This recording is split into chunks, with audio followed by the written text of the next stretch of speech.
ఈ black soldier fly పురుగులను ఇంట్లోనే పెంచి కోళ్లకు ఆహారంగా ఇవ్వవచ్చు. కోళ్లకు, చేపలకు, పందులకు చవకైన పౌష్టికాహారం ఈ పురుగులు. అందరికీ నమస్కారం. మీరు మా ఛానల్ని ఫస్ట్ టైం చూస్తున్నట్లయితే ఛానల్ని సబ్స్క్రైబ్ చేసుకోండి, వీడియోని లైక్ చేయండి, మీ ఫ్రెండ్స్కి షేర్ చేయండి. మీ కోళ్ల ఆరోగ్యాన్ని మెరుగుపరిచే అద్భుతమైన ఆహారం ఈ బ్లాక్ సోల్జర్ ఫ్లై పురుగులు. ఇది సహజంగా లభించే ప్రోటీన్ సమృద్ధ ఆహారం. ఈ లార్వాను ఆహారంగా కోళ్లకు, చేపలకు, పందులకు ఇవ్వడం వల్ల వేగంగా ఎదుగుతాయి, రోగనిరోధక శక్తి కూడా పెరుగుతుంది, బరువు కూడా త్వరగా పెరుగుతాయి. ఈ లార్వాలను పెంచడం తక్కువ ఖర్చుతో చేయవచ్చు మరియు మీ సొంతంగా ఇంట్లోనే పెంచవచ్చు. వీటి వినియోగంతో దానా ఖర్చు 50% పైగా తగ్గించుకోవచ్చు. అత్యంత పోషక విలువలు కలిగిన ఈ ఆహారంలో అత్యధికంగా మాంసకృతులు, కొవ్వు, కొన్ని విటమిన్లు, మినరల్స్ ఉంటాయి. 1 కేజీ లార్వాలో 200 గ్రాముల నుండి 300 గ్రాముల ప్రోటీన్ ఉంటుంది. సోయాలో కంటే కూడా ఎక్కువ కొవ్వు పదార్థాలు ఉంటాయి. కోళ్ళు, చేపలు, పందులు చాలా ఇష్టంగా తింటాయి. నేను ఒక నాటుకోళ్ల ఫామ్కి కన్సల్టెంట్గా ఉన్నాను. ఆ రైతు ఈ లార్వాల వినియోగంతో కోళ్ల పెంపకంలో అభివృద్ధి చెందడం చూశాక ఈ వీడియో చేయడం జరిగింది. ఈ వీడియోలో బ్లాక్ సోల్జర్ ఫ్లై లార్వా అంటే ఏమిటి, దీని పోషక గుణాలు ఏమిటి, ఇంట్లోనే దీన్ని ఎలా పెంచుకోవచ్చు, కోళ్లకు ఎలా పెట్టాలి అని పూర్తిగా వివరించబోతున్నాను.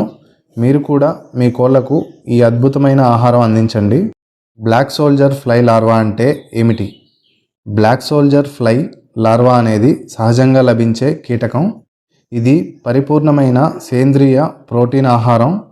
ఎందుకంటే ఇవి సేంద్రియ వ్యర్థాలైన కూరగాయల తొక్కలు, పండ్ల తొక్కలు, బీరు పొట్టు, బ్రెడ్ వేస్ట్, చికెన్ వేస్ట్లను తిని పెరగడం వల్ల మంచి పౌష్టికాహారంగా ఉంటాయి. ఈ బ్లాక్ సోల్జర్ ఫ్లై గుడ్లు గ్రాము 200 నుండి 300 వరకు ఉంటుంది. చాలామంది వీటిని సప్లై చేస్తుంటారు. ఈ గుడ్లను తెచ్చి పొదిగించాక 10 నుంచి 15 రోజుల్లో పూర్తిగా తయారవుతాయి. కోళ్లకు లేదా చేపలకు ఈ పురుగులను తినిపించడానికి సిద్ధంగా ఉంటాయి. ఈ పురుగులలో ప్రోటీన్ 30 నుంచి 40%, అంటే 1 కిలో లార్వాకి కనిష్టంగా 216 నుంచి గరిష్టంగా 414 గ్రాముల ప్రోటీన్ ఉంటుంది. కొవ్వు 10 నుంచి 15% ఉంటుంది. కాల్షియం, ఫాస్ఫరస్ మరియు ఇతర విటమిన్స్, మినరల్స్ పుష్కలంగా ఉంటాయి. అందువల్ల కోళ్లకు, చేపలకు, పందులకు కూడా ఇది మంచి పౌష్టికాహారం. ఇతర ఆహార పదార్థాలతో పోలిస్తే సోయాబీన్ మీల్, ఫిష్ మీల్ కన్నా ప్రోటీన్ అధికంగా ఉంటుంది. సేంద్రియ వ్యర్థాల మీద పెంచుకోవచ్చు మరియు వాటితో పోలిస్తే ఖర్చు కూడా చాలా తక్కువ.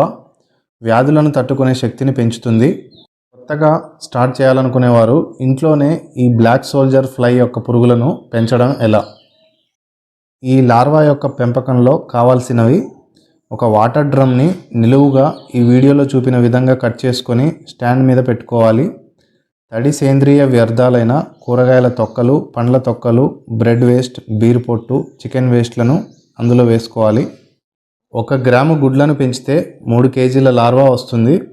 ఒక కోడికి రోజుకి 20 గ్రాములు కావాల్సి ఉంటుంది. అంటే 300 కోళ్ళకు గాను 600 గ్రాములు, అంటే 6 కేజీలు కావాల్సి ఉంటుంది. మొదటి 5 రోజులు 1 గ్రాము గుడ్లను పొదగడానికి 1.25 కిలో గోధుమ తవుడు లేదా వరి తవుడును ఒక ట్రేలో తీసుకొని తడి చేసి దాని మీద జల్లెడ పెట్టాలి. ఆ జల్లెడ మీద 1 గ్రాము గుడ్లను ఉంచాలి. గోధుమ తవుడును మరీ తడిగా కానీ ఉంచకూడదు, మరీ పొడిగా కూడా ఉంచకూడదు. జల్లెడను 5 ఇంచుల ఎత్తులో ఉండేలా చూసుకోవాలి. ఇలా 1 గ్రాము నుండి 5 గ్రాముల వరకు పెట్టుకోవచ్చు. ప్రతి 1 గ్రాము గుడ్లకు గాను 1.25 కిలో తవుడును తీసుకోవాలి. రూమ్ టెంపరేచర్లో మెయింటైన్ చేస్తే సరిపోతుంది. మన రూమ్లో ఎంత హ్యూమిడిటీ ఉంటుందో, టెంపరేచర్ ఉంటుందో అది సరిపోతుంది. ఇలా పెట్టిన 3వ రోజుకు గుడ్లు పొదిగి లార్వాలుగా మారి ఆ జల్లెడ రంధ్రాలలో నుంచి మనం పెట్టిన తవుడులోకి వెళ్ళి దానిని ఆహారంగా తీసుకుంటుంది. తవుడును నీటితో స్ప్రే చేస్తూ ఉండాలి, తడిగా ఉంచుతుండాలి. ట్రే లోపల చుట్టూరా పొడి తవుడును వేసుకోవాలి. అలా వేయడం వల్ల బేబీ లార్వా ఎస్కేప్ అవ్వకుండా చూసుకోవచ్చు. ఈ విధంగా ఈ బేబీ లార్వాలు 5 రోజుల వరకు ఈ ఫుడ్ తింటుంటాయి. ఈ 5 రోజుల తర్వాత మనం మొదటగా తయారు చేసుకున్న డబ్బాలో తడి వ్యర్థాలైన కూరగాయల వ్యర్థాలను, పండ్ల వ్యర్థాలను, బీరు పొట్టును లేదా చికెన్ వ్యర్థాలను తీసుకోవాలి. 5 గ్రాముల గుడ్లు వేస్తే మనకు 15 కేజీల లార్వా వస్తుంది. 15 కేజీల లార్వాకు గాను చికెన్ వేస్ట్ లేదా గోధుమ తవుడు 40 కేజీలను 2 సార్లు 6వ రోజు మరియు 10వ రోజు ఇవ్వాల్సి ఉంటుంది. అదే కూరగాయల వ్యర్థాలను ఇచ్చేటట్లయితే 60 కేజీల వరకు ఫీడ్ చేయాల్సి ఉంటుంది. మొదట 5 రోజుల వరకు గోధుమ తవుడులో పెంచాక దానిని 6వ రోజు ఈ సేంద్రియ వ్యర్థాలున్న డబ్బాలోకి షిఫ్ట్ చేసుకోవాలి. ఈ డబ్బాలోకి షిఫ్ట్ చేసిన వారానికి అంటే 12 నుంచి 15వ రోజు మనకి లార్వా మంచి గ్రోత్కి వస్తుంది.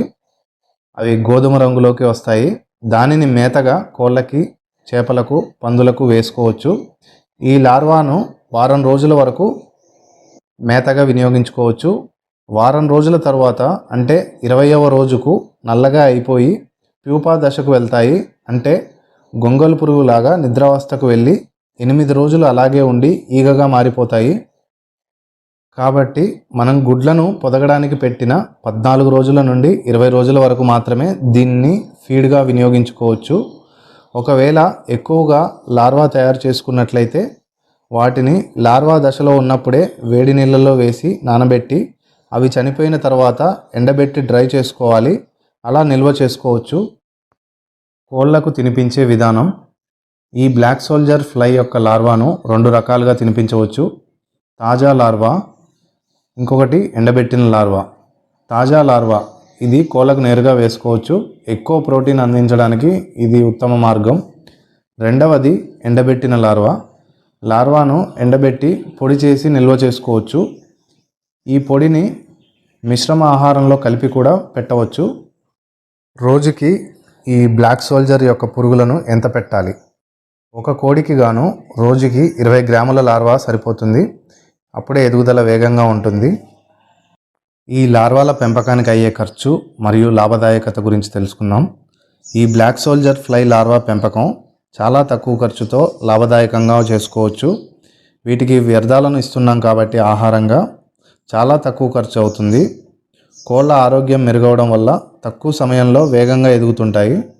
మార్కెట్లో లాభదాయకమైన వ్యాపారం చేసుకోవచ్చు. దీని పెంపకం కూడా చాలా సులభంగా చేసుకోవచ్చు. తక్కువ ఖర్చుతో అధిక ప్రోటీన్ కలిగిన ఈ ఆహారం వినియోగించడం ఒక మంచి మార్గం. ఈ బ్లాక్ సోల్జర్ ఫ్లైస్ నుంచి గుడ్లను ఎలా సమకూర్చుకోవాలనేది తదుపరి వీడియో ద్వారా తెలుసుకుందాం. కోళ్ళ పెంపకదారులు అందరూ కూడా ఈ వీడియోలో చెప్పిన విధంగా బ్లాక్ సోల్జర్ ఫ్లై లార్వాను ఒకసారి పెంచి ట్రై చేయండి. మంచి రిజల్ట్స్ చూస్తారు. నాకు తెలిసిన ఒక రైతు ఇలా ఫస్ట్ బ్యాచ్ నుంచి స్టార్ట్ చేసి ఇప్పుడు మంచి లాభాన్ని పొందుతున్నారు. ఈ సక్సెస్ స్టోరీని షేర్ చేయడానికి ఈ వీడియో చేయడం జరిగింది. మీకు ఈ వీడియో కనుక నచ్చితే లైక్ చేయండి, మీ ఫ్రెండ్స్కి షేర్ చేయండి. తప్పకుండా మా ఛానల్ని సబ్స్క్రైబ్ చేసుకోండి. ధన్యవాదాలు.